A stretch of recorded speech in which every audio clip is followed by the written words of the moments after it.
இந்த மாதிரி ஒரு சொம்பு, இந்த சொம்புல 5 ஓட்டை, இந்த சொம்ப ஒருத்தர் வச்சுட்டு ஒரு 2வது பாலை கொண்டு வந்து வச்சுட்டு எப்படியாவது இந்த சொம்புல பாலை ஊத்தி நிறுத்தி போடுறது முயற்சி பண்றது. சொம்ப தூக்கி பிடிக்கிறாரு, மோந்து மோந்து ஊத்திட்டே இருக்காரு. எப்பாவது நம்புவோம் 5 ஓட்டை இருக்கிற சொம்புல எவ்வளவு பாலை ஊத்தினாலும் நம்பாரு. சிவபெருமான் பார்த்தாரு, இதுதான் பெரிய காரியமா, இதை விட கொஞ்சம் பெரிய பாத்திரத்தை கொண்டு வர சொல்லி ஒரு பாலை வச்சு அதுக்குள்ள வச்சு அழுத்துனா எந்த வழியில பால் வெளியில போகுமோ அந்த வழியில உள்ள போந்துடும். பாலை பெரிய அண்டாவது கொண்டு வந்து குடகுடமா ஊத்தினாலும் இந்த 5 ஓட்டையில பாலை நிறுத்த முடியாது. இதுக்குள்ள நிறுத்தணும்னு ஒரு வழி. இதுக்கு என்ன பண்ணாரு அந்த வித்தகாரரு சிவபெருமான்? ஒரு இதை விட கொஞ்சம் பெரிய பாத்திரத்தை வச்சு அந்த பாத்திரத்துல பாலை ஊத்தி கண்ணின் வழியிலும் காதின் வழியிலும் மூக்கின் வழியிலும் உடம்பின் வழியிலும் 5 வகையான வழியிலே சென்று மெய் வாய் கண் மூக்கு செவி என்ற 5 வகையிலே சென்று விடுக்கு சென்றவிடத்தால் சென்று கொண்டு இருக்கின்ற இந்த நிலை அவர் என்ன செய்தார்? கண்ணிலே பார்த்தால் கடவுள், காதிலே கேட்கிற சத்தமெல்லாம் கடவுள். உள்ளே புகுந்து கொண்டார் சிவபெருமான். சிந்தாமேந்திரனக்காட்சி நாயினேந்தன் கண்ணீரின் திருப்பாத போது காக்கி சிந்தானையும் தனக்காக்கி சிந்திச்சா சிவத்தோர கொண்டு அதான் தியானம். போது காக்கி எங்க பார்த்தாலும் சிவமாத்து வாழ்முறையாகிய போலே புலங்கதி பூங்கழக்கு இணை துணை மலர் கொண்டு ஏற்றி அந்த திருவடியாகிய சிவம் பார்த்தா சிவம், வணங்கினா சிவம். சிந்தானேந்தனக்காக்கி நாயினேந்தன் கண்ணிடை திருப்பாத போது காக்கி வந்தனையும் நம்மாலக்கே ஆக்கி வாக்கியும் மணி வார்த்தைக்கு ஆக்கி. பேசுறதெல்லாம் இறைவனுடைய மாசில் மனிதன் மணிவார். அப்படி நான் பேசுகிற வார்த்தை அவரே மாணிக்க வார்த்தை பேசுகிறேன்.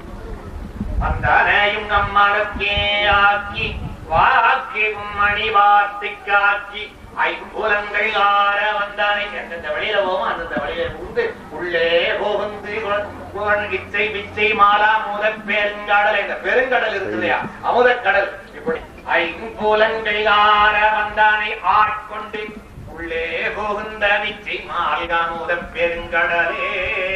இப்படி பெரிய அமுதக்கடல். இப்படி அமுதக்கடலுக்குள்ள நான் இருக்கேன். பால் பாத்திரத்துக்குள்ள இந்த ஓட்டச்சொம்பு இருக்கு. இப்ப அதுக்குள்ள அது இப்ப என்ன பண்ணுது? பாலுக்குள்ள முழுகி கிடக்குறது. அப்படி இப்ப நான் எனக்கு எல்லாம் அவனாக இருக்கிறான். தந்தது உந்தன்னை கொண்டது எந்தன்னை சங்கரா ஆர்கோரோசர். இப்ப யாரு கெட்டிக்காரன்னு கேக்குறது? நீயும் கெட்டிக்காரா நானா? சிவபெருமானையே கேக்குறது. உன்னை எனக்கு கொடுத்துரு, நீ என்ன வாங்கிட்ட. இப்ப யாரு கெட்டிக்காரு? அந்த ஒன்றில்லா ஆனந்தம் பெற்றேன் யாது நீ பெற்றது ஒன்றென்பார். நான் வளவர்களாக ஆனந்தத்தை பெற்றுக் கொண்டிருக்கேன். நினைத்தோறும் காண்தோறும் பேசுந்தோறும் எப்போதும் அனைத்து எழுந்தே உள்ளக ஆனந்தத்தை சொரித்து கொண்டே இருக்கிறது. சாதாரண தேர்தத்தை நினைச்சா நிக்காது, பேசினா நிக்காது, கண்டா நிக்காது, உண்டாலும் தொண்டைக்கு முன்னையும் நிக்காது பின்னையும் நிக்காது. பேரானந்தமாகிய சிவானந்தமாகிய அனுபவத்திலே விளங்குகின்றார். விளங்கி அனுபவித்து கூறுகிறார் மாணிக்கவான். ஆகையினாலே ஞானம் என்பது அறிவு. அந்த அறிவு பொது அறிவாக இருந்தாலும் ஞானம் என்று சொன்னாலே நாம் இப்ப அறிவுன்னு சொல்றது ஞானத்தை குறிக்கிறது இல்லை. ஞானம் என்று சொன்னால் விஞ்ஞானத்தை குறிக்கிறது. தன்னை உணர்ந்து தன்னுடைய தாமார் என் நானார் என் உள்ளமார் ஞானங்களார் என்று சொல்றார். நானார் நினைக்க வேணும், நம்முடைய உள்ளங்கார் என்று நினைக்க வேணும், ஞானங்களார் என்று நினைக்க வேண்டும். அதை நமக்கு 2000 ஆண்டுகளுக்கு முன்பு வள்ளுவர் மெய் உணர்தல் என்று உணர்கிறார். ஆன்மீகம் என்று நாம் என்று சொல்கிறோமே அதை மெய் உணர்தல் என்று 10 குறளினாலே சொல்லுகிறார். அந்த பொருள் எந்த பொருளாக இருந்தாலும் அதிலே கடவுளை காணுகிறது இருக்கிறது.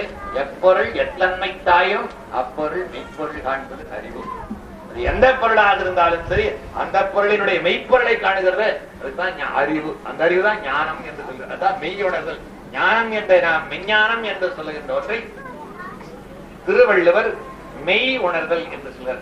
உண்மையான அறிவு இருக்கிறது, அதுக்கு மெய் உணர்தல். விஞ்ஞானம் என்று சொல்லுகிறதை 2000 ஆண்டுகளுக்கு முன்னே வழங்கிய சொல் மெய் உணர்தல். இந்த அதிகாரம் தான் திருக்குறளினுடைய மையமாக விளங்குவது. குரு என்ற சொல்லுக்கும் பொருள்களை நினைப்படுத்தி அந்த ஞான குருவினுடைய வேதாந்த ஆசிரமத்திலே 19வது ஆண்டு குருபூஜை திருநாளிலே தியான மண்டபத்தில் திறந்து வைக்கின்ற இந்த நல்ல நாளிலே இந்த சில கருத்துக்களை உங்களுக்கு நினைவுபடுத்தி நாமார் ஞானார் என் உள்ளமார் ஞானங்களார் என்பதை பற்றிய சிந்தனை தோன்ற வேண்டும். அதுதான் ஞானம் என்பதை உங்களுக்கு நினைவுபடுத்திக் கொண்டு இந்த அளவிலே இந்த உரையை நிறைவு செய்து கொண்டு இந்த மண்டபத்தை நீங்கள் எல்லாம் இருந்து ஒன்றியிருந்து நினைக்கின்ற தியான மண்டபம். பல அருளாளர்கள் ஒன்றியிருத்தலை பற்றி பலவேறு சிறந்து தெரிந்த கருத்துக்களை எல்லாம் மன ஒருமைப்பாட்டுக்குரிய வழிகளை எல்லாம் சொல்லுகிறார்கள். அந்த வழிபாட்டு அந்த முறையிலே இங்கே ஒன்றி இருந்து தியானம் செய்தலாகிய அமைப்புக்காகவே ஏற்படுத்தி இருக்கிறது. நான் முன்னே சொன்னது போல நீங்கள் நமக்கு வேலை இருக்கிறது, குடும்பம் இருக்கிறது யாரும் நினைக்க கூடாது. தாமரையிலே நீர் போல இங்க வந்தா அதையெல்லாம் விட்டு விட வேண்டும்.